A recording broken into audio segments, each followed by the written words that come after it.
Well, not helping this violent crime issue is the large number of police officers resigning and agencies struggling to recruit. Crime Stoppers' Jim Fuda joins us tonight. Jim, what's keeping people from wanting to work in law enforcement?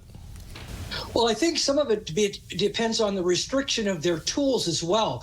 When we were having our demonstrations and managements and had to break up demonstration management stuff, had to break up these large crowds, rioters, is that the council took away things like less lethal, the rubber bullets, the mace, tear gas, those kinds of things that left these poor officers with basically their shield, baton, and their fists to protect themselves and break up crowds. So the protesters were complaining, and the city council listened to them instead of saying it wasn't fair that police had these tools and took them away from them. Sure, in some cases they might just not feel safe to be police officers. Now, some departments are trying incentives to lure new recruits. Baltimore, for example, announcing $5,000 signing bonuses, $60,000 starting salaries. But Jim, it doesn't appear to be doing the trick right now. So there was a time when simply a sense of duty would do it, perhaps a pension too. But what do you think is going to take these days? Well, I think it gets to leadership.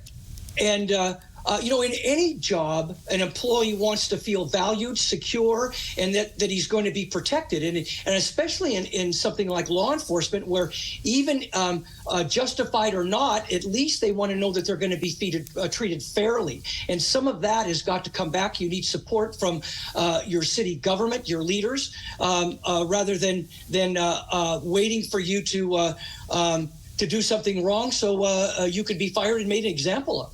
Yeah, now earlier we heard from a correspondent, Scott Thuman, talking about Minneapolis looking to add social workers to respond to certain calls, mental health related calls, for example. That would free up officers for emergencies that they're better suited for, better trained for. Other cities exploring this option as well. Your thoughts on this? Is this one way to at least put a Band-Aid on this shortage right now?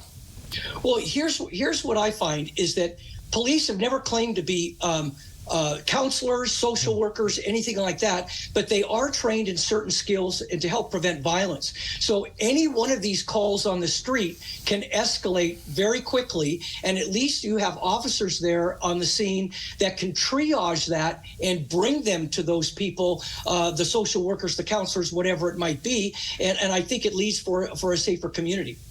Now, your area, speaking of safe communities or communities that are not so safe, the Seattle-Tacoma area just ranked among the least safest in the country. Factoring into that is the number of law enforcement officers per capita, among other things.